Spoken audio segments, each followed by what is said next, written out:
All right, everyone. Welcome to day 26 of the Lockdown Golf Podcast / episode 14 of That Range Life, a show sometimes about golf on YouTube. Let me stop right here before we get in trouble again. And I'm going to explain this to you guys.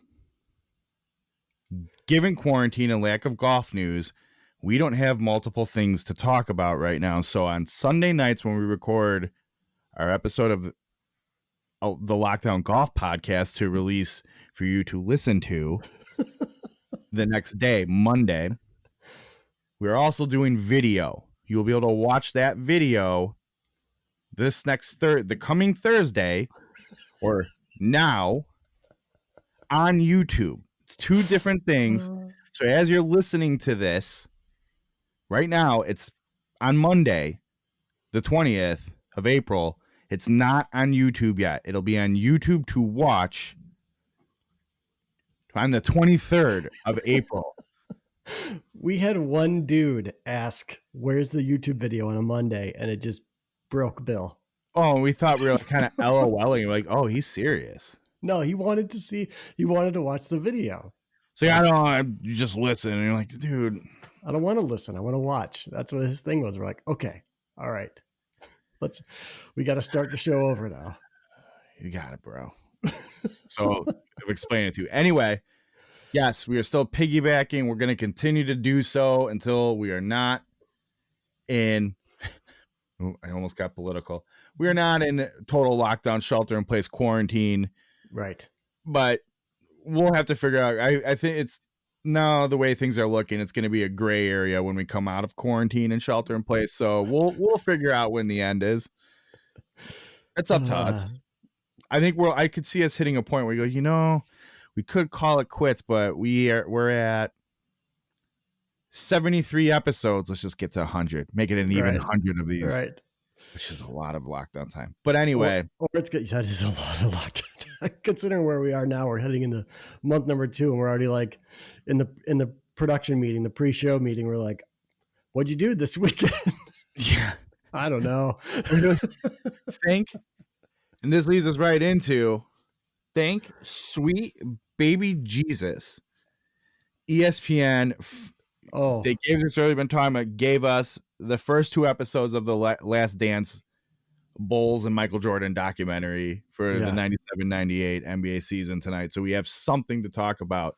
And I'm sure based on the opening music, I don't know. I think everybody knows that song's synonymous with the Chicago Bulls.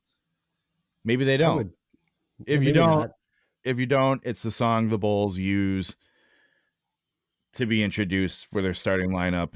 Or I don't even know. I shouldn't say they use. They used to use in the Michael Jordan era. Go YouTube it. There's nothing more magical in all professional sports than the Bulls intros. Yeah, and the thing that's unique about that is that was, I think the Bulls were on the cutting edge of the whole like hype intro thing. In-game experience and what have you. And they would put it on TV and it was a whole thing. And it was like, they were the first ones to kind of do that. Dude, so that's why it's unique. So imagine the combination, if it were possible, of the Bulls, Alan Parsons intro music, or intro event, we'll call it, and Jim Cornelison doing the national anthem. Jim Cornelison is the guy who does it for the Blackhawks, and it is electric. So really fun thing. Have you ever gone with someone to a hockey game that's never experienced the live version of that? Let's be specific. The Blackhawks games. Right. Yeah. Oh, yeah. It's the best. So we went with 2 guys, my pals from Golf Moose. I'll give them a shout out because I work with them. But I don't know free ads. Hook me up, Golf Moose.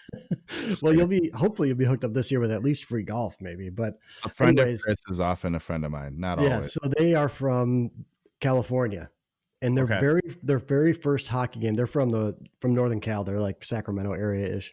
The very first hockey game they ever went to in their lives was last year. They went with Josh and I to a Blackhawks game, and so it was just really fun to kind of watch them, experience that, because it is There's nothing like it. Were Nothing they the like guys it. who are like, "Oh, yeah, I've heard about this," and so they, For like, kinda sure. think they know what it's gonna be Yeah. like and expect? Yeah, that's my favorite Yeah. part when it's like, Yeah. "Oh, I'm excited to see it. I know how they Yeah. do that, and I hear it's supposed to be really cool," and you're like, "You don't know yet." Yeah.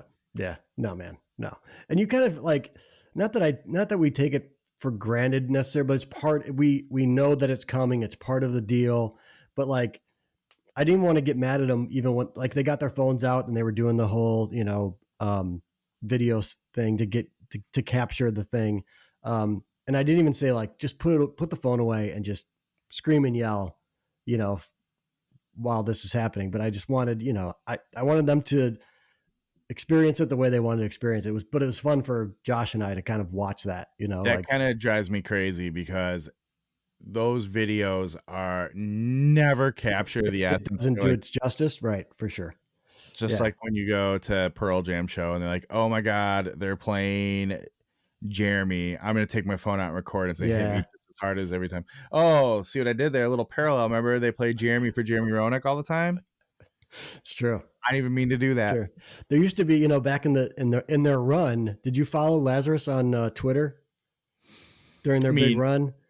I want to say yes, but I don't know when I started or stopped following them. Yeah, during their big like 2010s run, um, the guy that controlled the music, it was a ton of Pearl Jam stuff, and so Lazarus started a Pearl Jam counter. So like every time they played a song in between, commercials or whatever, a Pearl Jam song, he would tweet like Pearl Jam counter, whatever, Do you want, 8, 9, 10, 11. do you Like want it to know would. something wild? Sure, Also sneaks in a ton of Oasis and Noel Gallagher stuff, that's true. which like, That's I mean, true. we're talking like deep That's tracks true. too. I'm like, Yeah. what? Excuse me? What are you playing? Like, Yeah. it's like, what? This is an Oasis? I'm like, you wouldn't know it. Like, Right. I get caught my ear as a nerd, Yeah. Anyway, let's go on So, to back to the Jordan doc. yeah. Fresh off it. We just jumped on sort of after watching the first 2 episodes, right? Yeah, it was. Here's the thing. I can't tell you how good it really was. It was great to me because, and I think we alluded to we assumed this would happen. We grew up with it. We remember this stuff, and it's like, oh, I remember when this makes a lot more sense now. Yeah. And Yeah. it was great to be like, yeah, I remember that point in time. It was, I mean, even weird when they're showing like all the reporters with their microphones in the locker room, and then you're like, WMAQ, ESPN 1000. Did you see when the score had the old 1160 flag on it? Like, yeah. Then now they're 670. They're big time, but back then, like 1160, you couldn't hear it after 6 o'clock or whatever. Like they would shut their transmitter down because of whatever FCC laws it was. But yeah, that was pretty cool. So I think like getting caught in nostalgic stuff, was a reason I thought it was so good. According to the internet, everybody under the sun also thought it was amazing, and really, there was no one cooler. Now this I don't remember because I was only in 84 when Jordan got drafted. I wasn't born yet. So 84, 85 would have been, I was born in 85, would have been my first Jordan season, which was holy cow, you weren't born when Jordan was drafted. Wow. Right. That's crazy. So I didn't know everything I know is footage and stuff after, right? Yeah. But a lot of comments about, man, college Michael Jordan might be the coolest son of a bitch ever. Right. And he was. And then when he got to the NBA, I saw something, the comment was like, man, Jordan's layered gold chain game was on point as a rookie. Yeah, for sure. He was, back in the day. I mean, before it became a thing, now it's like an MLB thing, like all that stuff. But yeah, and it's really, how polished is that guy, or how polished did he become as he became Michael Jordan? Like you had texted me like the North Carolina drawl, the MJ drawl, like that does not exist anymore. Freshman year of college, you're like, God, you're really a guy from the South. And now I think that you see that, you can kind of still hear it when you listen for it. But I mean, it was even when I was a kid and like, he's just so part of the city. Right. Oh, clearly he was born and raised. He just like emerged out of the earth in Chicago. That's where he came from. And then to be like, he's from North Carolina. See, like, he doesn't sound like that. Yeah. So that caught my eye a lot. I think the Jerry Krause thing, I want to get your thoughts on that. I'm very torn on Krause and Reinsdorf. Like Reinsdorf seemed like an asshole, but he is. We'll get into that. We'll get into that a little bit. I also think like he was very. I have a heart. If someone is straightforward and honest with you and establishes the expectations they do with you, and you're saying. So there's an example about how Scottie Pippen was one of the worst paid players in episode 2. Yeah. The whole episode's about Scottie Pippen, and I totally forgot about this. Oh my God, it was a huge deal. I forgot about how he didn't play most of the 97 season, and I forgot about all of it. Yeah. So it's like, no, I forgot how much anxiety this gave me. Yeah. And really how good the Bulls weren't without him. For real. But he signed, so the whole thing is in 91, he signs a 7-year contract, and Reinsdorf is like, all right, you shouldn't sign this contract. It's not a good one for you. Right. You want that security though? And Pippen's like, no, I need it. He goes, okay. I'm telling you, as the owner of the team, don't sign this contract Jerry Krause is trying to give you. Yeah. But if you do, I'm fine with it. But that's it. You don't get to come back and ask for more and restructure it. This is final. So and that's a very Reinsdorfian thing for locals here. And he did it. I mean, he did it with baseball players on the White Sox. He did it with a lot of guys. Like they want to sign these these long-term deals. He'll do it, and that's fine. So it's like he is an asshole, but he's pretty straightforward. And he's the businessman, and he's. These are businesses I invest in and I want to be successful. And unless we're going to get to it, the players didn't have the problems with Reinsdorf. Yeah, that's where I start to get. Reinsdorf kind of wants it both ways, right? So Reinsdorf wants to he's the owner, right? He's the business guy, but he's also kind of like, he wants to be not friends with the players, but like trusted. You can count on me, reliable. But then when it comes down to it, where does Jerry's true interest lie? It doesn't lie with the human. It lies with his shareholders and his, and his business. And so that's where I kind of get to, like, he hung out Jerry Krause to dry so many times where he could have intervened. He could have done something. He's the owner of the club. And for things to get to where they got to where, at the end of episode 2, right, Pippen is, outwardly abusive towards Jerry Krause. That was wild to me. I didn't know that. Oh, in the sense that, I think we knew they weren't getting along. I don't think we knew it was like they were explaining in the second episode. No, not that severe, not in that detail, but there always, there was always that whole thing about, Krause had his faults. I will, he, a lot of what they say about him wanting to blow the thing up, sooner rather than later, which we were all 2 years before this last championship, that team won 72 games and they won 69 the year before that. Yeah. It had, I think it was Pippen who missed a 3-pointer at the end, in the last game of the season in 2007, they would have won 70 games. They would have been the only team to ever win 70 games back to back. So, this was not on the down slope of this team's, trajectory. And I get it. I know the whole Tim Floyd thing. When's the last time we heard Tim Floyd's name in this town? That guy was a disaster. Yeah. Well, but I get it. Like the guy had his flaws and everything else, but he wasn't trying to be everything to everyone like Jerry, I think, tried to be. Jerry Reinsdorf. Sorry, yeah. That Reinsdorf has tried to be over the years. So I don't know. I go back and forth on it. Like, I think the Krause thing was explained. I think Krause sucked. I also love Jordan's jabs at him. Well, he was such an easy target too. He's like this little ugly fat guy. So Jordan, I don't know. So you're gonna come take some laps with us, and God bless him. Jerry Krause goes, "Yup," and Jordan goes, "All right, good. They got to lower the rim for you." Right? Yeah. And that's the other thing too. Like, come on, really? Like those guys were just being bullies and just kind of being jerks. Like, well, he probably sets himself up for it, is my guess. And I wish we had a little more of an unbiased. Like, and like when the 5-minute clip came out, everyone's like, man, the worst thing that happened was this guy died. And because there's two sides to every story. For sure. Yeah. Don't forget. I was going to point this. I was going to text you, but I didn't know where you were in the story because I knew we were both watching it on delay, kind of. This is a story told by Michael Jordan, 100% by Michael Jordan. Do not forget that through this entire thing. Stop it.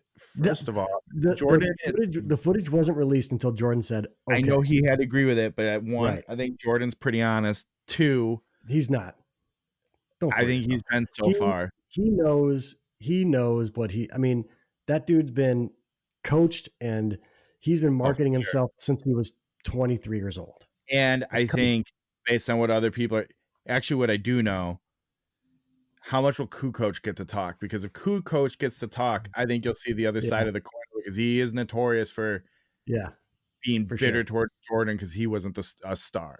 Right. And let's not forget either that during this Pippen thing, we really kind of, I mean, this is it'll be, I stayed off of Twitter during the show, during the 2 episodes. Chicagoans had a view into some of this kind of dysfunction. It'll be interesting to see what others that weren't part of it kind of in it while it was happening, because Pippen was also not totally innocent in all this stuff. I know they tell his backstory, which was fascinating and it's true. And the whole, like you see why he wanted that long-term contract. Right. But he also, he was the one that sat on the bench. So when Jordan retired the first time, took that 18 months off, he was the one that sat on the bench and pouted because he didn't get the last shot against Houston. When they ended up, it was a play that was designed for Kukoc. I mean, there were some things like these were all alpha ego dudes, right? I mean, they all played a part. Yeah. That's all I'll say in that. How good were, well, to be fair, I think they do paint the picture that Scottie Pippen was a major part of the problem. Jordan flat out says he was selfish. Yeah. And Scottie Pippen was recognized. He was a top 50 player of all time. He was recognized for that stuff. I mean, I get money is money and you want to get it when you can get it, and he deserved to be paid more. But like to Reinsdorf's point, right? Like you signed a deal, man. That was the deal. Hey, hats off in retrospect, and I remember it happening, but even like I guess seeing it closer in this already, hats off to Phil. You only get one more year here, and him not like, screw it, and like being like, oh no, I still care, and I my job. Yeah. Notice he's standing outside the bus as they're all loading up, like high school team, the coaches making sure they get like and I know this isn't news that he was like, especially now you hear so much about how the modern professional athlete and the coach are more peers. Yeah. Back then it was like, no, I'm Mr. Jackson and you guys are the boys. Right. You're the little boys. And and Phil was the only person Jordan answered to, and he did. Yep. Absolutely. At the same time, because Phil enabled him as well. Sure. But how good. But he did balance. I mean, think about that. I mean, that it was Jordan, Pippen, and Rodman, and that dude managed those 3 people better than I think anyone could ever have done. I have been, they're just Rodman alone. Right. I have been reading up on Ron Harper the last couple of days again, like refreshing it, and I forget he first off, he has 5 rings. He got 2 more with the Lakers, and he was a damn good player. Very good player, and that's his thing. A really good basketball player. He was shaping up in his career to be a star, and then got hooked up with the Bulls, and he went, and because he's a great guy, he was like, no, I'll live in this role. I'm good. And then when Phil went to the Lakers, rather than go back, hey, it's a rebirth, he went, oh, Shaq and Kobe are here, and Phil, you're my guy. What role do you need me to play? Yep. So Ron Harper, man, what a dude. But how good were the scenes where the 97-98 season starts and Jordan's like, I had to throw this thing on my back without Scottie there, and we needed to figure out something else. And I guess I didn't, it's not like I knew it would be, but I thought there'd be some censorship in this. No. The fact that all language is left in and what have you, and in the subtitles. Yeah, right. With him at practice. I'm hoping we. Oh and my I God. can't. The So Steve great. Kerr punch. I don't remember what season it was. I don't know if it was a 97, 98 season, but if it is, and that footage exists, I hope we see the Steve Kerr punch once and for all. I mean, it's got to be. It's potentially because Kerr came on the team 95 or so, I think. No, so, you know when Steve Kerr came on that team? I saw it tonight. This is one of those things, by the way, where like, hey, go back and fact check us, and it could be totally wrong. I'm so certain now. It said he was on the Bulls 93 to 99 or whatever. Oh, it was 93. And I'm like, okay. So yeah, when Jordan and Paxson was done, right, he came in and was the new Paxson. Right. That's why I thought it was the second run. I thought he came. So maybe it was 93. So he didn't. Well, he 93, 94. He wasn't on the 93 championship team. Right. But right. Just all those scenes of Jordan riding people, and then he was showing Luke, like talking to Luke Longley about posting up or something, and Luke like soaking it in though. That was the best part. Luke's like, oh yeah, you're a genius about basketball. I mean, what are you gonna do? Yeah. Hey, I'm gonna talk to you about some more things and ask you what I should do here. Right. Right. It's incredible. Meanwhile, he's like, you know why, Tony? Do you remember that part? Because you're dogging it all day or whatever he was like. Yeah, just riding guys. Why, Tony? You know why? So I have to, because I can always say, because I'm yelling at your ass all day. Right. Yeah, that's what it was. That's awesome. Super cool. That stuff was super cool. It was also cool to see like what they do before they go onto the court and how everybody's sort of like trying to get in the zone, and he's just they're getting the game face, and he's just so hanging out in the tunnel, like going to play another basketball game. Right. I'm gonna go drop 63 on the Celtics. No big deal. Yeah. How about all the Magic Johnson stuff too? And I mean, him like Magic, Larry, Clyde Drexler, Charles Barkley, all those guys go way back and have been well documented for. It's weird doing Clyde, and anyway. So like Magic Johnson's always said great things about Jordan, but I feel like his perspective and what he was saying in the shows tonight, you're like, man, got to stop and remind yourself, this is Magic Johnson going. Yeah. There's never anything like him, and there still hasn't been. Yeah. I got one last highlight that reminded me of, and then we can move on because we've talked about this forever. James Worthy was already at University of North Carolina. Jordan shows up, and mind you, basically Jordan was only on his, second year of high school basketball before he went to UNC.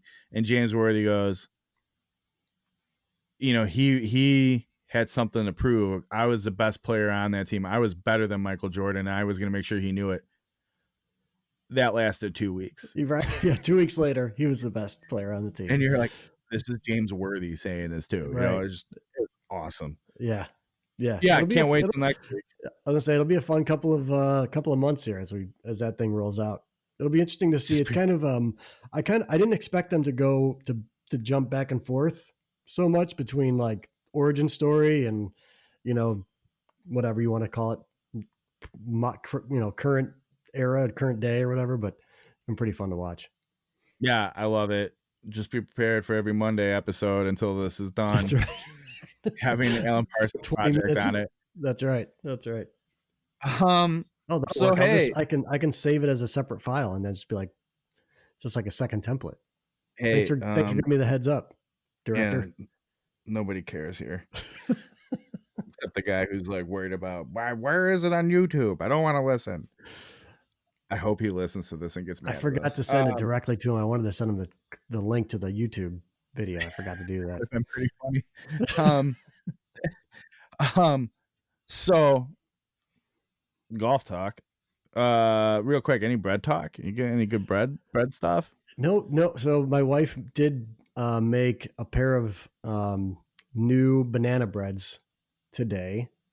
A run-of-the-mill chocolate chip banana, which is number one on my list. She had me rank the current lineup. That's number one. And then she also made a chocolate chip banana bread. So it's like, it's good. It's really good. It's a little, so it's down the list. It's probably, by the way, the banana blueberry is 3 now on my ranking. So it's It's chocolate chip banana, which is the MJ of banana bread. And then it's funny. I have that down at like number 3 at best. Oh, so you've got to have this one, man. It's so like it's just got a great texture, and it's nice and moist, and it's just a fantastic bread. Then it's the pumpkin apple, because it's got that lid that I love so much. The lid. Right? And then banana blueberry that banana blueberry is, that thing is real good. And then it's the chocolate chip. So that's the ranking. So she made one of those. She made one of each of those. Whoosh. So I'm sure with Kris's spotless editing, you won't notice, but we just had a major internet malfunction, which is great for internet-based productions, and lost a lot of stuff. So we're back where we left off. As far as I know, Kris was starting to tell me about he's officially started his first sourdough bread starter. Okay. Right. So I officially, so here's the thing about a starter. We're just real quick. I won't bore anyone with all the bread details, but it's recommended that you use wheat flour. And these days, wheat flour is a bit difficult to come by. Yep. But my wife, because she's the most amazing person in the world, and that she also wakes up at 5 a.m, went to the grocery store this morning at 6 a.m. and got me some wheat flour, because she's amazing. So I got my hands on some wheat flour. Wheat flour, versus like the bleached white stuff. Wheat just has much more yeast in it, so it's better to use for a starter. The bleached stuff can be it's more difficult. So no toilet papers, no disinfectants. No, but no, some wheat flour. And I think she got some bananas, maybe. I don't know. All I cared about was the wheat flour showed up, and I was ecstatic. So I started my first sourdough starter. It's very strange. I have no idea if it's going to work. I followed the first day instructions. So you do 500 grams of wheat flour, you do 500 grams of water at 90 degrees Fahrenheit. And then you just wait. You mix it by hand, and now you just wait. And so tomorrow morning, by Tuesday's podcast, we should have somewhat of an idea of whether or not this starter took. But I don't know. What's it going to look like, a bowl of drool? I mean, how do you know? So because it'll expand. So tomorrow there shouldn't be a lot of change to it, but then I'm going to add another 500 grams of flour, another 500 grams of water, and then then the science starts to take place, and the yeast and the water and the yeast and the water will start to do what it does, and it creates carbon dioxide, and so it'll grow, and then you'll have some bubbles, and you'll have some activity there, but otherwise you don't know. Like, I don't know if I did it right or not. We'll see. We need the golf business to turn back on. I don't care.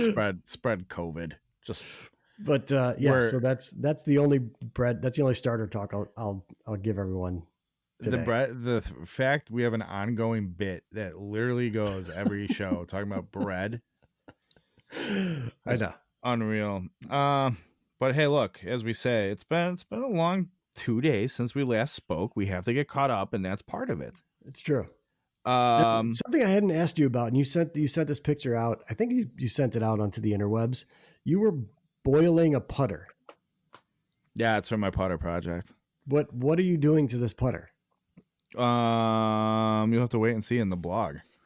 Oh, or when I'm not recording this, I'll tell you. Okay, fair enough. I actually sent you when the post is ready.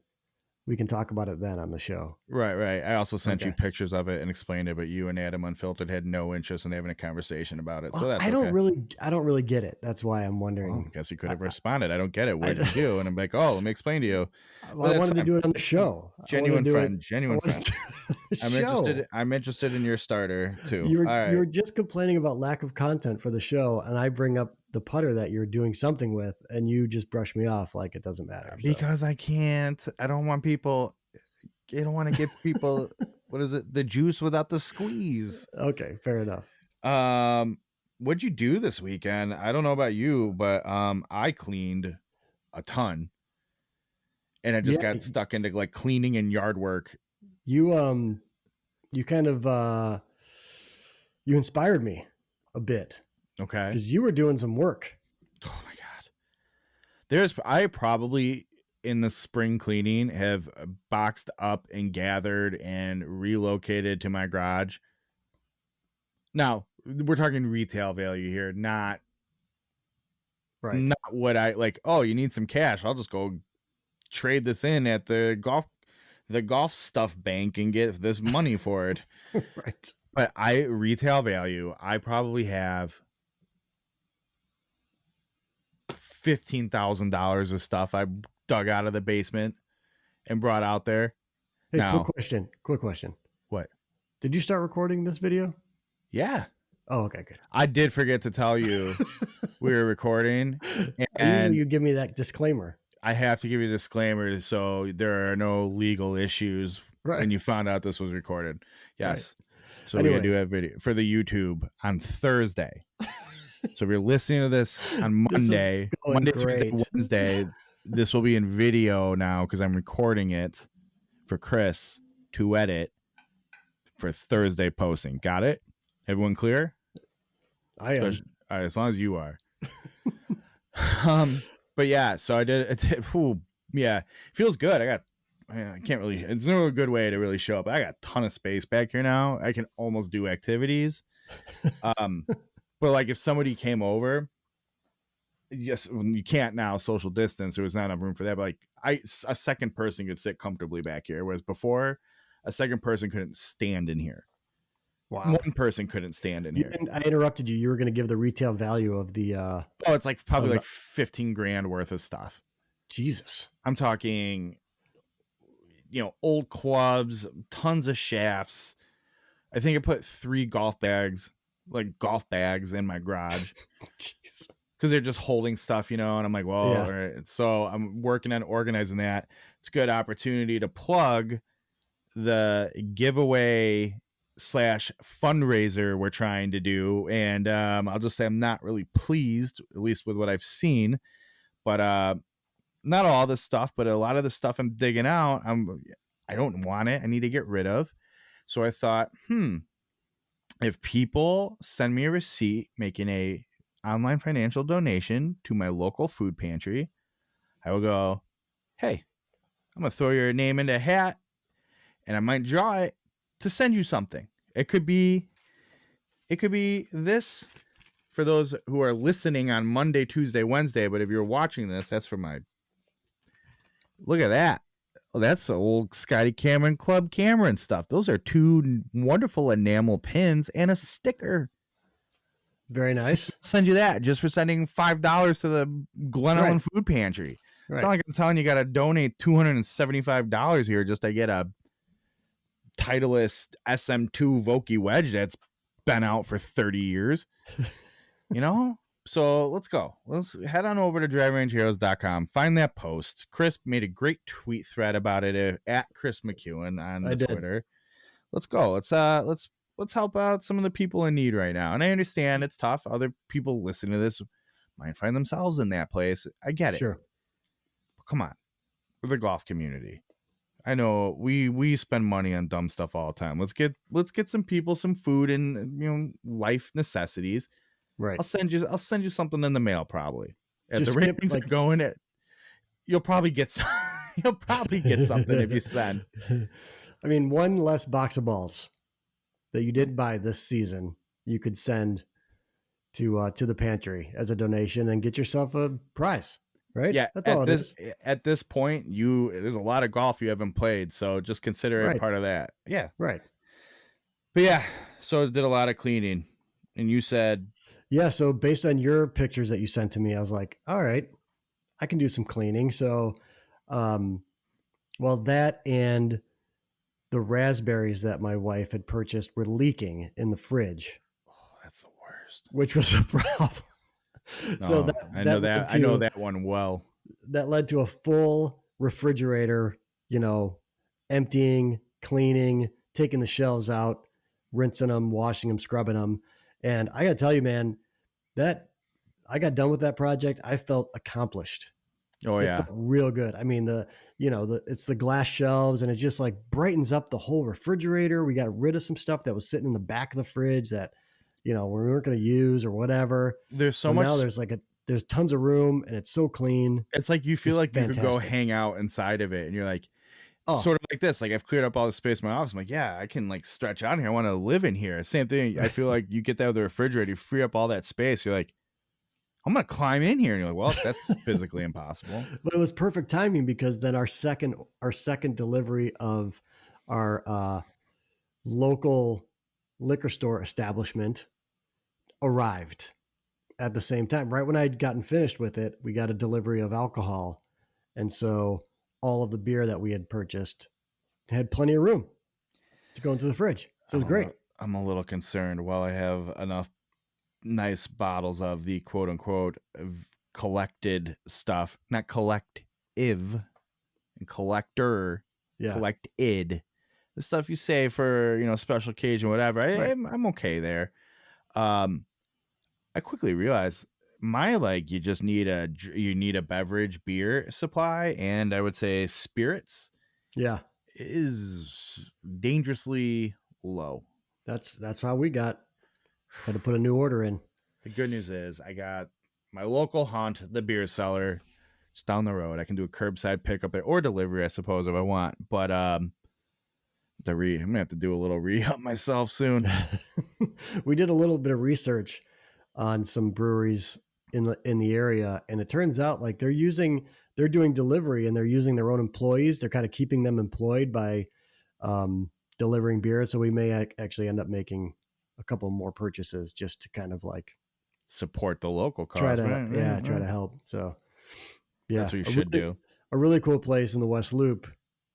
Maybe you and I and J Riv, when this is all said and done, can get over there because they do a pour your own. So you pay by the ounce, and they've got 4 different breweries there that they support, I think, and a barbecue joint that's attached to it. What place is it? The name's escaping me now. I feel like I wish Josh was on the call because he would know right away. It's probably for the best. It's on Ashland. Because I feel like you're describing Haymarket, but it's that's not. No. That's not Haymarket. No, that is not Haymarket. No. They don't. No. They're barbecue and other breweries as well. I'm just saying to you. Yeah, but Haymarket is kind of amateur hour, if you ask me. It depends. It's did you catch a good tap list on that visit? Food's fine. Everything's fine. And the food is fine. It's fine. Food's fine. You're getting a bunch of beers and pounding some, but even cheese curds. Even their beer selection is like, it's okay. It's kind of like Yard House. I feel like Yard House is like, it's okay. It's fine. It was cool. Like Yard House was cool before, we had the golden era of beer making came around. And now it's like they're trying to catch up and it's not really that great. But the last time I went to Yard House was in Boca Raton, Florida 2 years ago, and it was fantastic. Yeah, I remember going for the first time in Arizona. I was like, this is amazing. But that was like 10 years ago. And then they opened one up by us, almost in walking distance. And it was like, eh.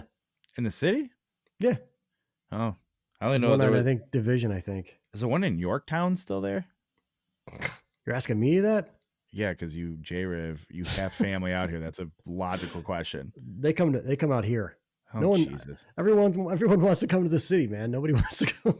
I see we have Contrarian McEwen with us tonight.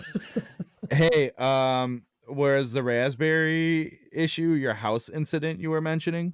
No, that was much, much worse. Oh no. Yeah, so it was kind of funny. Oh, this leads into a new raccoon story that I think you could relate to. Yeah, so I have some friends that are out in the suburbs. Other friends are out in the suburbs in Gilbert's.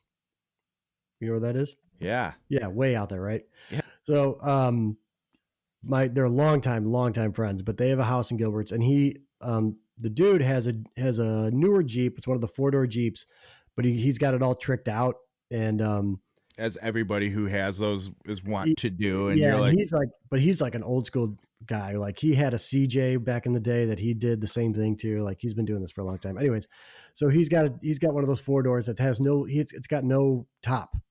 Like I think he's got a bikini top for it or whatever, but he's got just a big tarp that fits over the top of it, and the doors come off and it's lifted and it's got a whole thing. Anyways, the doors, there's no doors on it. He's just got like kind of like gates, so to speak, like baby gates. Yeah, on the doors. Anyway, so they posted a video on Facebook this morning, and the wife did, and she's like, "Does anyone know how to get a raccoon out of a Jeep?" And so they posted a video of them trying to figure out what exactly was in the Jeep because they weren't really sure. But then finally they found it. I mean, this is the raccoon that was taking dumps on Jay's deck. I was gonna say, like, I'm shocked the first move wasn't to get Jay and me on the horn and get us out to Gilbert's. We got a situation. Let's get the experts in. I mean, this guy, he was massive. Like by the time they took the cover off, because he had that big tarp on it, and then I thought maybe the raccoon was stuck because he was like in kind of like he has a little, I don't know, grate area in the back or whatever. But it turned out he was just chilling there. But he was massive. So I'm watching this video and I'm laughing at their kind of misfortune and getting a kick out of them trying to like get the raccoon out, but also realizing how big this thing was. And so they're trying to get away from it at the same time. He's using like a broomstick to try to control this raccoon out of the Jeep. And I'm laughing. That reminds me, like our local like wildlife rescue place, you can't call them right now because they're on such minimal resources and have no funding. And right. They're not coming. They're not coming. So I'm enjoying this whole thing and laughing and whatever. And then I hear water in my apartment. Like water is pouring from somewhere. And I look up and, you know, I'm in a condo. And so I have a stackable washer and dryer in a closet in our unit. And there's water coming out from underneath the closet doors, like just pouring out onto our rug previously that dog had thrown up on. Told that story onto the rug. I'm like, what is happening? I don't know what's going on. So I run over there. Well, the drain tube, which is elevated and goes into a drain, had fallen out. So while the washer was going and it's doing the spin cycle and spitting all the water out that's supposed to be going in the drain, it was coming out onto the floor, onto the rug in the living room. I mean, just pouring. I mean, because you live in a tiny little condo, you have like your little Dyson vacuum. It's not you have a shop vac the thing up. I got nothing. So I run into this room and I grab a bunch of towels and I'm yelling my wife's name because she's out on the patio or on the balcony. And so we're, wiping this water up. It had already been soaked into the rug. And so that's when the real disaster starts because we got to get this rug. And it's a huge rug. It takes up the whole living room floor out onto the balcony because the sun's out. And I got to get this thing like air dried because what am I going to do with this rug if it's wet and it starts to like, get like that mildewy smell to it or whatever. And so we're trying to move this rug out onto the balcony, which isn't a very big balcony. We don't have a lot of room. And, I'll say this about my wife. I love my wife. She's amazing. She went and got me wheat flour at 6 a.m. She is not the most coordinated human. I'm just glad she doesn't listen or watch the YouTube video on Thursdays. Her helping me get this rug out into the balcony was not great. It did not go well. So it was laughable. It was really just, payback. It was karma for me laughing at my friends out in the suburbs, of their raccoon incident. And I'm assuming you didn't tell me about the whole raccoon thing. I have a couple questions. Okay. I'm assuming you didn't tell me about the raccoon because you wanted to save it to talk about on the show. Because I feel like if you were holding that from me. I thought about you immediately, but I didn't we have to become Facebook friends, I guess, so that I can I don't know, tag you in these or something. I don't know how to share that. I don't know how to share it on Facebook. I'm still surprised I didn't get a text back. I go, oh my God, you won't believe this. Let me tell you about this. I did kind of want to save it for the show just so I can tell you the story. That's fair. Now let's and get to. Now I need to download the picture or whatever so I can show. I mean, this thing had to have been. What is that? What is that? An old black lab? Nope. It was a huge. Raccoon. It was huge. But anyways. And they got it out? They got it out. They did get it out. The thing bolted. But like they had, so the one thing I'm watching the video and they're poking this thing trying to get it out, but the garage door is open. I'm like, guys, close the garage door. Because the chances of that thing just bolting in any direction and then getting stuck in the garage somewhere, it's like, oh my. Well, and as I've told everybody, even if it's closed, they know how to open doors and they're gonna get in there. Right. I'm sure of it. Right. Speaking of, my wife says to me around dinner time, she goes, hey, can you take the garbage out tonight? You're like, 1, garbage is coming tomorrow. So 2, it's packed. I'm like, yeah, sure. Well, between dinner, cleaning up dinner, getting my son to sleep, and of course because it's like light out when he's going to bed now. So he's, it's light out. And he's talking to me like this. It's like I just recorded it and spit it out. That's how he said to me. He's like, it's light out. I'm like, oh, lay down. It'll be dark soon. He didn't fall asleep till after 8. And I'm like, oh God, I got to run down. And The Last Dance is on. I got to watch that. Right. And as I'm laying there about 8:40 on the couch by myself, because my wife doesn't care. So she's upstairs watching Netflix. I go, it's 8:45. You just shuddered on me. Damn it. I don't know we are a shit show tonight. Well, so I go running down for Last Dance. 8:45. I'm like, forgot to bring the garbage out. It's all right. I'll just bring it out. Like at a commercial. Oh no, the garbage cans are not in the garage. They're at the end of the street for pickup tomorrow. He's there. He's gonna be there, right? And especially because I don't think a lot of other people had their garbage out yet. So my garbage cans are ripe for the picking. For sure. And he knows my garbage cans have been in the garage lately, so he's looking. And so finally, I ended up. That made me stall on that issue much longer. So I waited till we were done recording, till we were done watching The Last Dance. Yeah. And I went, all right, I'll take the garbage out now. And I go upstairs. My wife goes, oh, how was it? It was awesome. So when are you and Chris recording? Like, soon, but right now I need to bring the garbage out. She's like, oh, it'll be fine. I'm like, you don't tell me what to worry about with my raccoon arch nemesis. Yeah. I don't know if he was there or not. I kicked the garbage can about 3 times, pretty hard. Let's give a heads up. And I stood behind it with it on my hitting mic on my left-hand side. So I'm behind it, pull the thing back, heave the bag through, just narrow enough space to get wedge the garbage bag through and slam it down. And I had so much pride. I had enough pride where I wasn't going to let someone see me do that and run, because then they might think I'm throwing in it's not my house or my garbage. Right. So I just swiftly power walked to my door, just praying that raccoon wasn't coming for me. And of course, naturally, as soon as I did it and I'm walking away because my back's to it, I'm certain I hear him rummaging around and coming out, which he's probably down at Jay's house taking a deuce on his deck. Oh man, these raccoons, I tell you.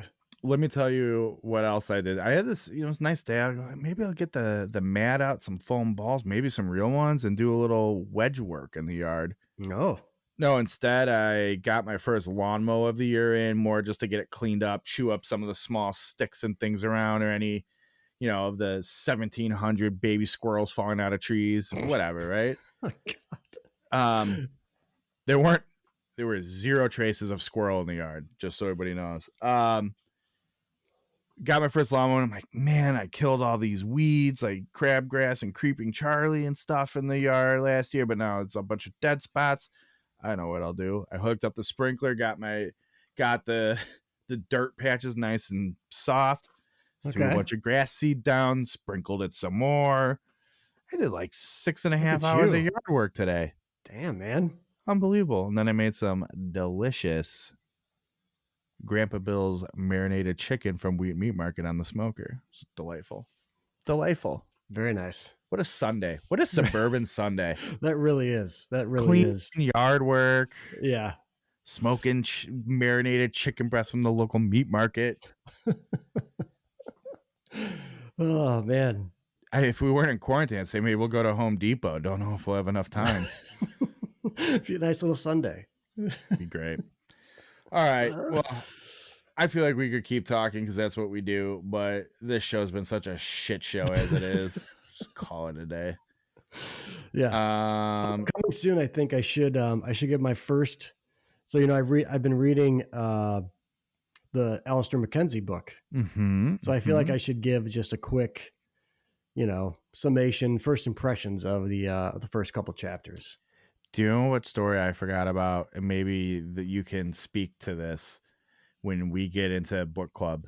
I forgot there was, her name escapes me, but there's this woman who he essentially planned Cypress Point with. Oh, and yeah. then she went out. Hollis? Is that her last name? Something like that. There is some sort of combination of H's and L's. I can't remember. Her name was Helen, and that's what I'm thinking of.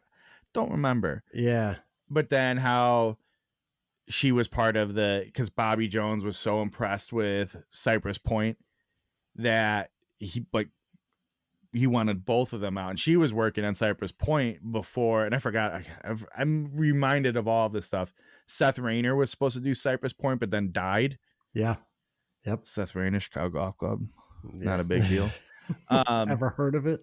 Ever heard of it? So Seth Rayner's like, there's this big, 200-yard carry, par 3, and Rayner's like, that'll never work. So she just drops a ball and hits it to the spot. I think hole doesn't even exist yet. But so she basically did a ton of the work at Cypress with McKenzie. Yeah. And then because Jones trusted both of them so much, he built a house at Pasatiempo, I think. Yeah, that's right. Man, and look at you. Sent her to do a lot of the Augusta stuff and oversee a lot of it. I'm like, that's wild. It's awesome. Yeah. Oh man, what is that name's in such like a male-driven, chauvinistic, misogynistic era, especially in golf. Yeah, that's great piece to that story. Yeah. But I'll let you can tell in greater detail if that comes up. Hopefully it does, yeah. But yeah, I have some thoughts on the first. It's super interesting reading it. So late in my kind of golf life, we'll talk about it some other time. Yeah, I love when you try to out golf guy me. I'm like, dude, 2010 wasn't that long ago. All right. I know, but it's this, I'll get into it later. There's this, for me anyways, since 2010 when I started golfing, there's this kind of learning curve along the way where you get introduced to different concepts and different people that have certain opinions and perspective on things. And then you read a book like that and you're like, oh, you're just saying, oh yeah. So it's just like a light bulb went off for me about a lot of the stuff that I've learned along the way, not realizing where it originated, what the genesis was of it. This, never mind our dumb show, this would be a tremendous Ovi Bar and Grill opportunity. Yes. And we can't have. It's very true. Very true. It's depressing. Hey, really good job wrapping up the show here, boys. Interesting perspective along these lines of Alistair McKenzie and all these old courses that, some of them being obsolete now due to how much the game has changed and evolved.